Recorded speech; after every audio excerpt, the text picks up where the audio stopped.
Bienvenidos a este análisis. Hoy vamos a desglosar algo realmente fascinante, la enseñanza católica sobre qué es exactamente la Biblia.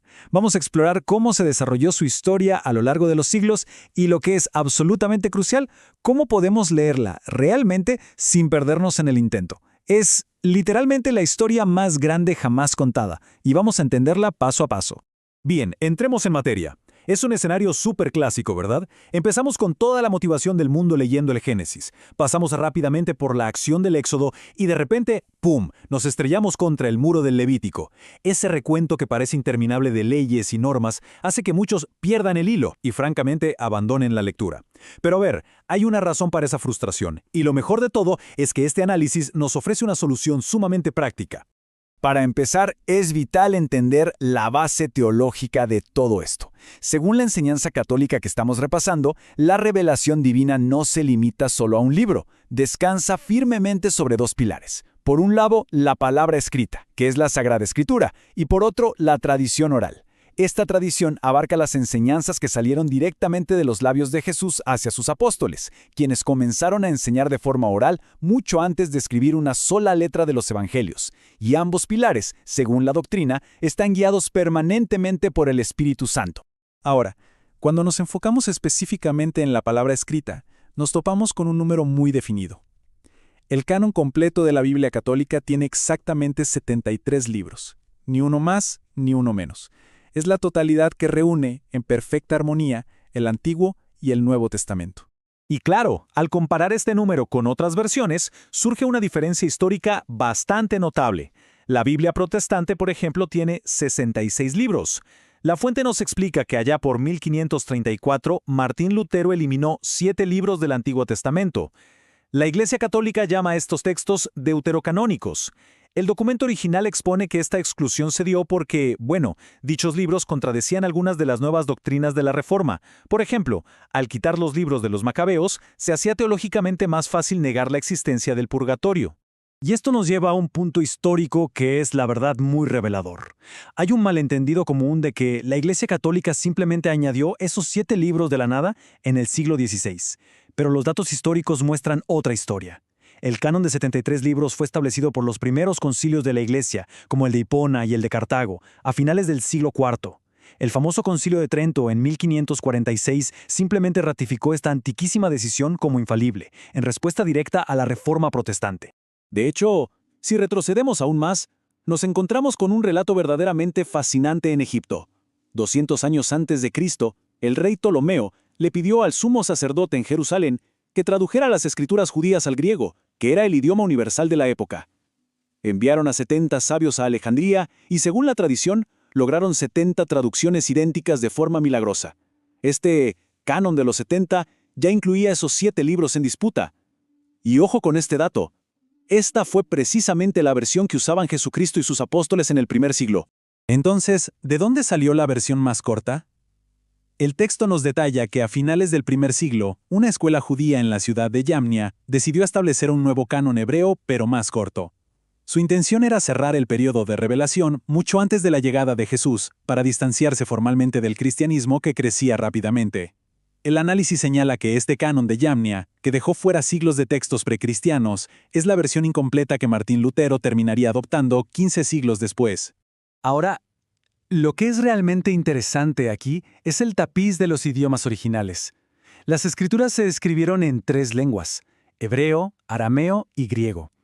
El hebreo era más bien el idioma académico de estudio, y el griego dominaba el Nuevo Testamento por ser la lengua del imperio. Pero hay una anécdota fantástica. Durante una visita a Tierra Santa, un líder político afirmó que Jesús hablaba hebreo.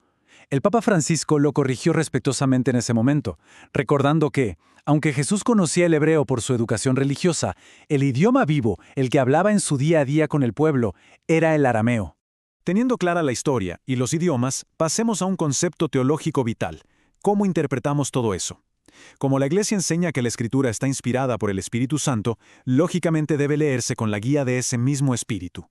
Para hacer esto de forma estructurada, la interpretación se divide en 4 sentidos principales. Hay un sentido literal inicial y luego 3 sentidos espirituales mucho más profundos: el alegórico, el moral y el anagógico. Veamos cómo funciona esto exactamente. Para no quedarnos solo en la teoría abstracta, vamos a usar la poderosa imagen del templo como ejemplo. Empezamos con el sentido literal. Esto es, literalmente, lo que dice el texto a nivel histórico y físico. Así que cuando la Biblia habla del templo en sentido literal, se está refiriendo al edificio real de piedra y madera en Jerusalén, ese majestuoso lugar construido por el rey Salomón. Nada más y nada menos. Pero aquí es donde la interpretación se eleva. El sentido alegórico busca conectar el texto directamente con Jesucristo. En el Evangelio, Jesús dice algo súper provocador: «Destruyan este templo y yo lo reconstruiré en 3 días». Obviamente ya no está hablando de arquitectura. Aquí, la imagen milenaria del templo apunta alegóricamente a Cristo mismo, siendo una clara profecía sobre su muerte y su resurrección. Luego pasamos al sentido moral. Esto trata sobre cómo aplicamos la Escritura a nuestra propia vida y comportamiento diario. San Pablo da en el clavo cuando nos pregunta: ¿no saben que su cuerpo es templo del Espíritu Santo? Con esta lectura moral, el concepto del templo deja de ser un edificio físico o una profecía distante y aterriza directamente en nosotros, en la pureza espiritual de cada ser humano. Y finalmente, llegamos al sentido anagógico. Suena como una palabra compleja, pero significa conducir hacia arriba, apuntando directamente a la eternidad. En el libro del Apocalipsis, San Juan describe la Jerusalén celestial con un detalle asombroso. En la eternidad ya no hay un templo físico, porque Dios mismo es el único templo. Es la consumación absoluta y espiritual de toda la historia bíblica. Ahora bien, con toda esta teología increíble, con libros proféticos, normas antiguas y genealogías, volvemos a la pregunta práctica: ¿cómo nos enfrentamos a esta enorme biblioteca en el día a día sin terminar rindiéndonos? Es muy fácil perderse, de verdad. Pero aquí es donde el análisis de nuestra fuente nos regala una solución pedagógica que es simplemente genial. El primer paso es organizar mentalmente toda esta inmensa línea de tiempo. La guía divide la enorme historia de la salvación en 12 periodos muy definidos y consecutivos. Van desde la creación, en el principio, los patriarcas, el éxodo y la esclavitud, pasando por los reyes y el exilio, hasta llegar a la iglesia. Esto funciona como un gran mapa conceptual. Al tener las épocas ordenadas, cada evento encaje exactamente en su lugar histórico. Así que el punto crucial de todo esto es el siguiente. Para entender la trama principal de la Biblia como si estuviéramos leyendo una gran novela continua, el peor error es intentar leer los 73 libros de corrido. ¡No! El secreto absoluto es enfocarse únicamente en 14 de ellos. Y aquí están. Estos son los 14 libros narrativos que cambian por completo las reglas del juego. Génesis, Éxodo, Números, Josué, Jueces, primero y segundo de Samuel, primero y segundo de Reyes, Esdras, Nehemías, primero de Macabeos, el Evangelio de Lucas y los Hechos de los Apóstoles. Si seguimos esta columna vertebral, el hilo de la historia nunca se rompe.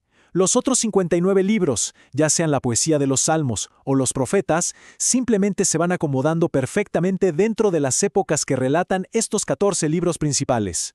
Y lo mejor es que esto nos entrega un plan de acción sumamente directo. La fuente propone una meta muy accesible. Si leemos solo 2 capítulos al día, abarcando exclusivamente estos 14 libros narrativos, podemos completar la epopeya bíblica entera en unas 24 o 25 semanas. Para ponerlo en perspectiva, en solo unos 6 meses de lectura tranquila, podemos tener un dominio cronológico total del texto más influyente de la humanidad. Este enfoque verdaderamente transforma todo. Pasamos de ver la Biblia como un laberinto antiguo y confuso a tener un mapa de ruta clarísimo en nuestras manos. Ya sabemos de dónde provienen los libros, sabemos cómo interpretar sus múltiples mensajes espirituales y tenemos el increíble atajo de los 14 libros narrativos clave. Así que, con toda esta estructura sobre la mesa, la gran pregunta que queda es: ¿existe ahora la firme disposición para abrir esas páginas y empezar a leer la historia más grande jamás contada?